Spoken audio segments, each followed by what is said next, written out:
2026년 새해를 맞이하였습니다. 여러분, 새해 복 많이 받으십시오. 엄청 많이 받으십시오.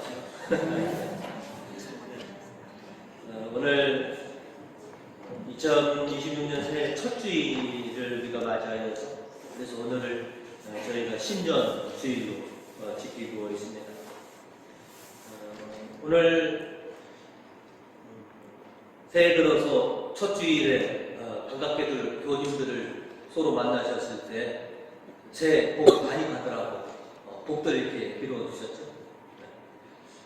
이렇게 새해 벽두가 되면 서로가 서로에게 이렇게 복을 빌어주는 것이 우리 고유의 그런 전통이기도 합니다.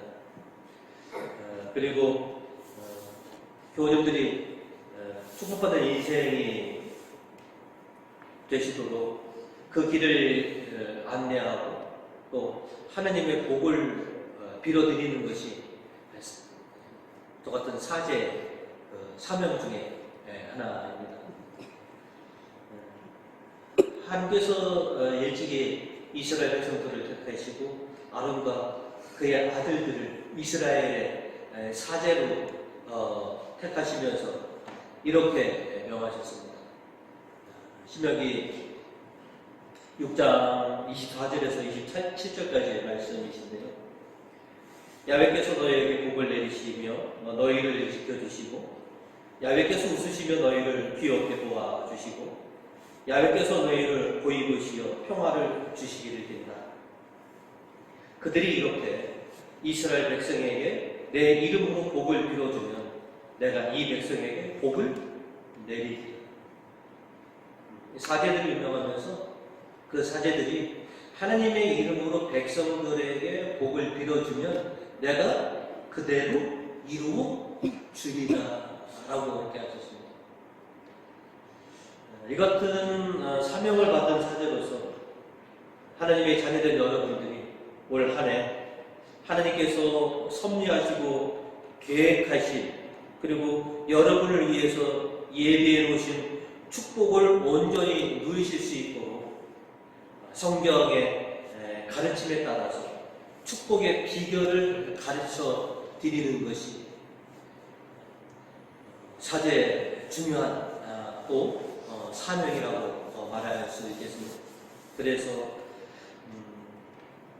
2026년 새해 첫 주일을 통해서 축복의 기초를 든든히 하라라고 하는 제목으로 은혜를 나누고자 합니다. 오늘 말씀 저희에게 축복의 첫 번째 기초는 다름 아닌 주의를 성수하는 것이다 라고 우리에게 말하고 있습니다. 하나님께서 주시는 큰 축복 중에 하나 그리고 제일 첫 번째 덕목이 바로 뭐냐면 주의를 거룩하게 지키는 겁니다. 하나님께서는 우리가 당신께서 지정하신 이 날을 거룩하게 지키라고 우리에게 명하시는 것이죠. 주의를 지킨다는 것은 저와 여러분이 특별히 하나님의 택함받은 백성이고 하나님의 자녀라고 하는 것을 세상에 드러내는 것입니다. 그래서 오늘 일독서는 우리에게 13절과 14절도 이렇게 말씀하십니다. 너는 이스라엘 백성에게 이르라. 안식일은 나와 너희 배에 얹혀 세워진 표이니 너희는 나의 안식일을 잘 지켜라. 그러면 너희를 성별한 것이 나 야훼임을 알리라. 14절로 너희는 안식일을 지켜야 한다. 안식일은 너희에게 거룩한 날이다. 라고 이렇게 말씀을 하신 것이죠. 우리로 하여금 거룩하게 되도록 지정하신 날이 바로 주일인 것이죠. 하나님은 언제나 항상 거룩하신 분이십니다. 그러나 우리는 죄로 인해서 세상에서 주님께서 주신 거룩함을 많이 상실한 채로 그렇게 살아가기에 내가 정말 이런 만큼이라도 너희가 거룩하게 되어서 거룩한 날을 지켜라고 우리에게 주신 은혜의 날이 바로 주일이라고 하는 것이죠. 그래서 우리가 거룩하게 될 수 있는 축복의 날, 그것이 바로 다름 아닌 주일입니다. 그래서 우리가 이 날을 잘 지키려고 힘쓰는 것이죠. 출애굽기 20장 8절로 우리에게 이렇게 말하고 있습니다.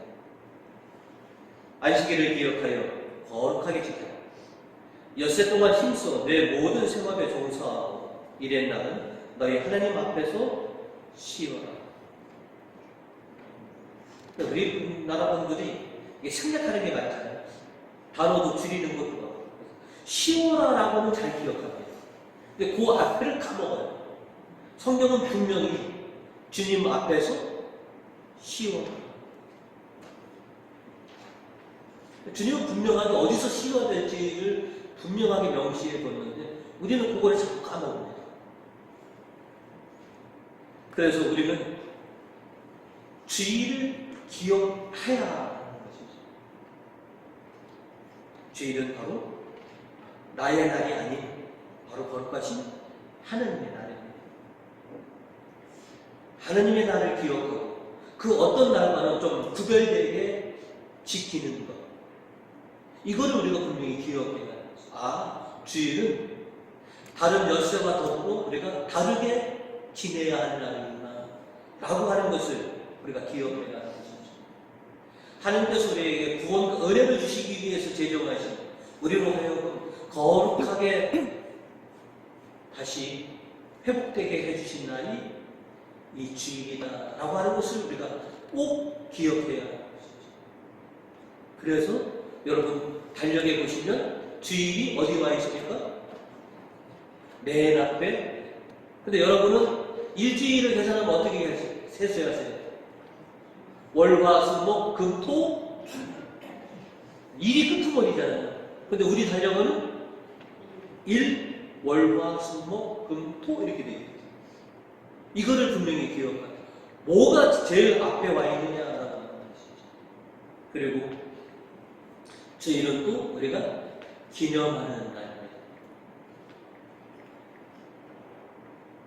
우리가 이 주일에 예수 그리스도께서 우리에게 주신 성만찬의 이 은혜를 우리가 기념하는 것이죠.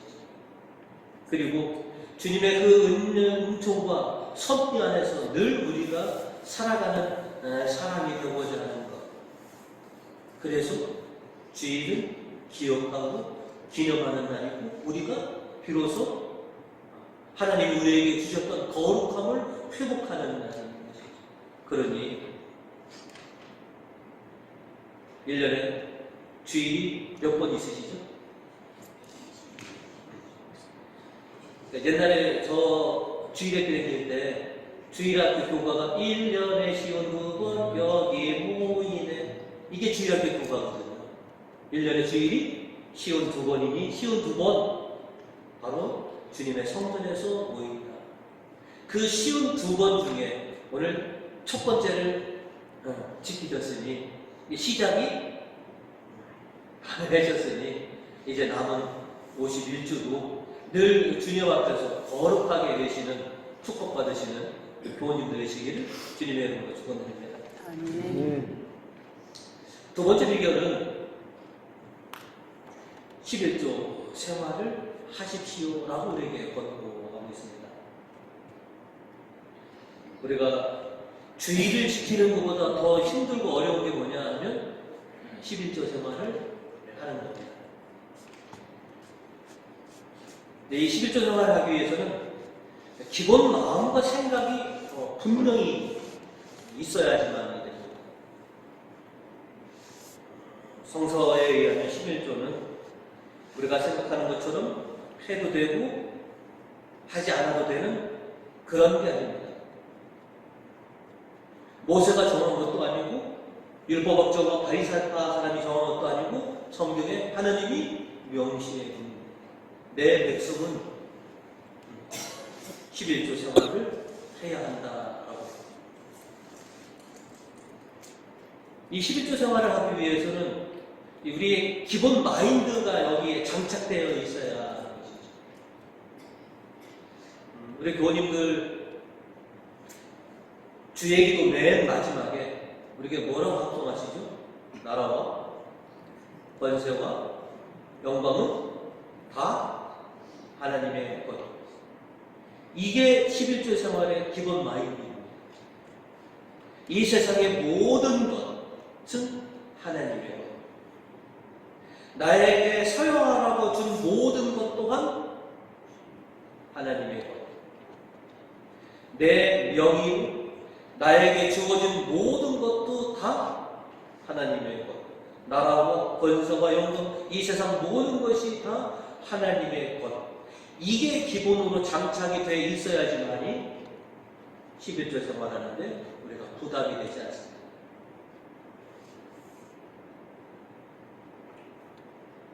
모든 것은 다 하나님의 주관하에 있고 모든 것이 다 하나님의 것입니다 라고 하는 이 마음과 생각이 있어야지만이 하나님의 것을 하나님께 돌려드릴 수가 있습니다.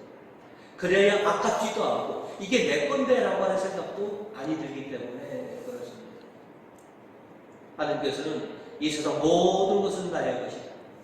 그리고 너희가 이 11조를 바치고 인해서 너희가 비로소 나의 피조물임을 너희는 항상 고백하게 될 것이다 라고 하는 것이죠. 하지만 이 11조가 오히려 우리에게는 큰 축복의 통로이기도 합니다. 말라기 예언자는 3장 10절로 오늘 우리에게 이렇게 얘기합니다. 너희는 열의 하나를 바칠 때 조금도 덜지 말고 성전 복간에 가져다 넣어 내 집 양식으로 쓰게 하라. 그렇게 바치고 나서 내가 하늘 창고의 문을 열고 갚아주는지 갚아주지 않는지 두고 보아라. 네가 네 창고를 열어서 나에게 10분의 1을 바쳐라. 그러면 하늘 창고가 열려서 네 창고를 채워주는지 채워주지 않는지 두고 보아라. 잠언 3장 9절과 10절은 우리에게도 이렇게 얘기합니다. 내 소유를 바치고 땅에서 나는 만물을 들여 야훼를 공경하여 그러면 네 곳간이 가득 차고 네 술틀에서 해포도주가 넘쳐 나리라. 그리고 시편 50편 23절은 우리에게 이렇게 얘기합니다. 감사하는 마음을 제물로 바치는 자, 나를 높이 받드는 자이니 올바르게 사는 자에게 내가 하나님의 구원을 보여주리라. 감사한 마음으로 모든 것을 하나님에게 바치는 자, 하나님께서 구원을 보여주시고자 한다는 것이죠. 주님은 이렇게 11조가 무엇인지를 알려주셨지만 저는 11조가 이런 거라고 생각이 듭니다. 뭐냐면 하나님께서 우리에게 은총을 주시려고 하는 명분이 구실이구나 라고 저는 생각이 됩니다. 흔히들 우리 어르신들이 보면 어린 손주를 보면 손에 용돈을 쥐어주고 싶은 마음이 큽니다. 너무 이쁘니까. 그래서 그냥 얘때라 라고 용돈을 쥐어주면 부모가 안 됩니다. 이렇게 그냥 아무 때나 없이 돈을 주시면 애가 버릇이 나빠집니다. 그렇게 주지 마세요. 이쁘다고 그냥 막 주지 마세요. 그래서 그도 맞는 말이기 때문에 그래서 어르신들이 아이에게 뭔가 용돈을 주고 싶으면 구실과 명분을 만듭니다. 애기가 손에 이렇게 까자 들고 있으면 여러분들도 한번 해보셨을 겁니다. 애기가 갖고 할머니 할아버지 그 손주가 갖고 있는 그 까자가 먹고 싶어서 그렇게 달라고 청하신 겁니까? 명분과 구실입니다. 이놈이 이거를 나한테 주면 안 되죠. 그리고 주면 어떻습니까? 이렇게 먹는 신용만 하고 다시 돌려주거나 아니면 집에 갈 때 얘다 할아버지한테 믿고 손에 있는 거 주었으니 나도 너에게 주마. 그래서 그 과자 하나가 100원, 200원 정도밖에 안 할 겁니다. 그죠? 그런데 갈 때 먹으라고 준 돈은 뭐예요? 10,000원이나 50,000원 주면 이게 몇 배입니까? 그래서 어르신들은 아이들에게 뭘 선물을 주고자 할 때 구실과 명분을 만드는 것처럼 저는 11조가 하나님께서 우리에게 은총의 선물을 주고자 하시는 그 명분이요 구실이다라고 저는 생각하게 됩니다. 11조는 하나님께서 우리가 어떻게 대처하는지라고 여기시는 테스트인 것이죠. 당신을 어떻게 여기고 있는지, 자신이 애지중지하는 그거를 기꺼이 드릴 수가 있는지, 그거를 보는 테스트이다라고 저는 생각하게 됩니다.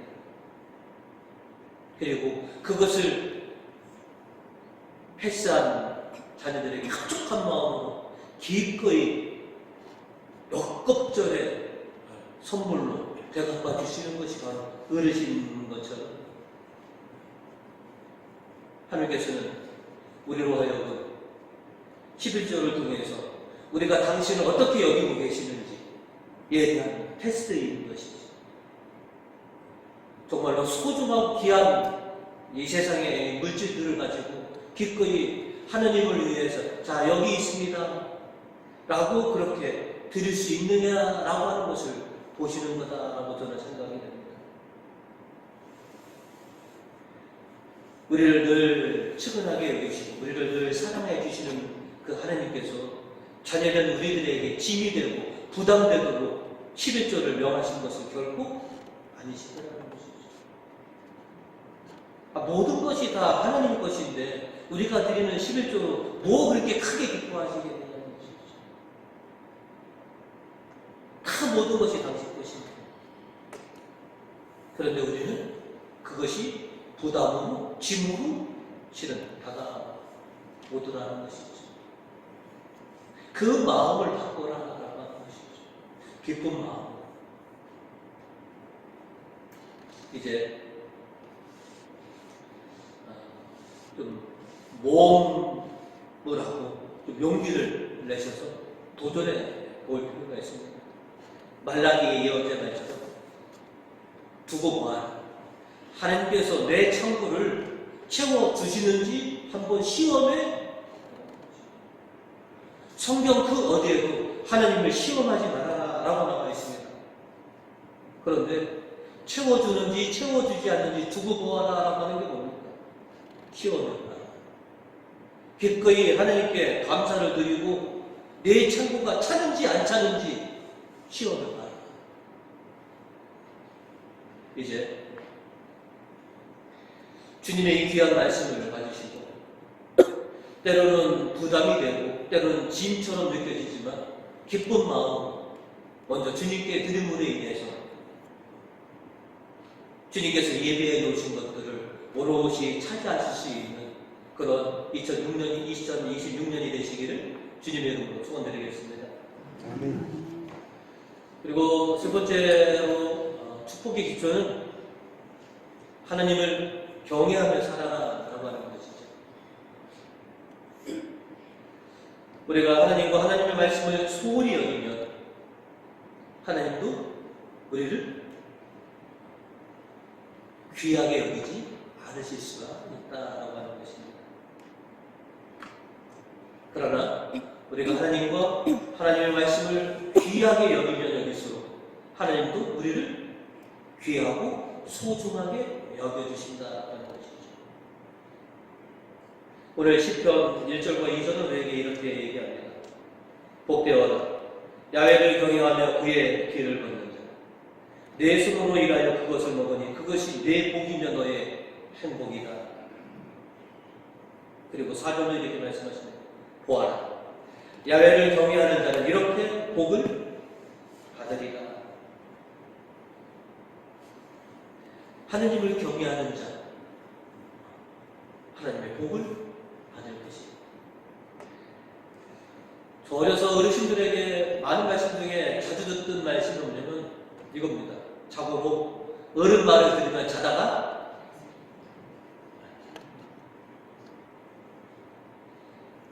어른이 시키는 대로 하면 네가 실수가 줄어들 것이고 또 여러 가지 면에서 너에게 이득이 될 것이다. 그래서 나온 말이 어른 말을 들으면 자다가 떡이 있으니 저는 이 말에 적극적으로 동의하는 사람입니다. 여러분들은 어떠십니까? 어른 말을 들어서 손해본 게 더 많으십니까? 어른 말을 들어서 이득 본 게 더 많으십니까? 저는 어른 말을 들어서 이득 본 게 더 많은 사람입니다.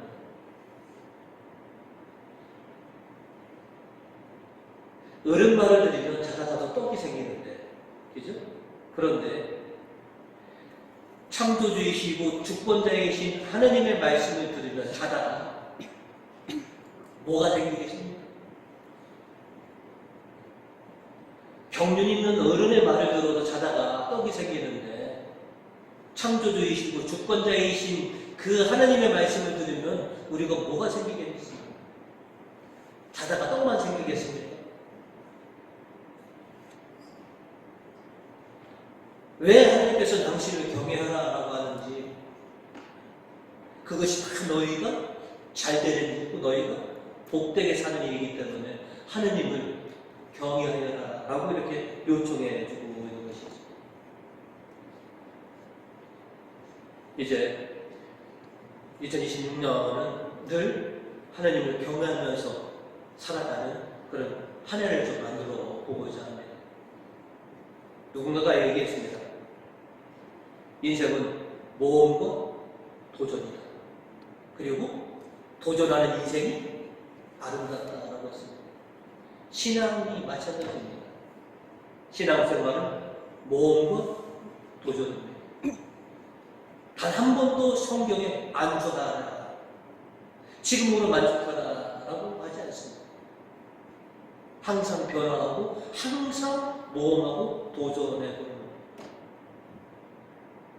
그리고 그렇게 도전하는 인생이 변화하는 놀라운 하나님의 은혜들을 경험하게 됩니다. 그래서 올 한 해 여러분 하나님을 믿고 모험을 한번 해보십시오. 도전을 한번 해보시는 새해가 되셨으면 합니다. 이런 카피가 인터넷에 있는데 참 공감해서 말씀드리면 일단 한번 해봐. 용기는 공짜니까 라고 하는 카피가 있더라고요. 일단 한번 해봐. 용기는 공짜다. 이게 지난 한 주간 제 마음에 들어온 하나의 카피. 주님을 믿고 한번 도전해보는 것, 용기를 내보는 것. 언제까지 늘 똑같은 패턴으로 우리가 살아갈 수는 없습니다. 내가 변화하고 성장하려면 용기를 내고 도전해 봐야 하는 것이죠. 주님이 우리를 이 이사라고 하는 이 은혜로 불러주신 것은 오늘 우리를 뭐예요? 새롭게 해주시는 거예요. 이제 새롭게 됐으니 도전하고 새로 더 나은 것을 찾기 위해서 우리가 혹은 분도해야 하는 것이 주님이 우리에게 원하시는 것이 그겁니다. 당신을 믿고 한번 용기를 내어서 도전해.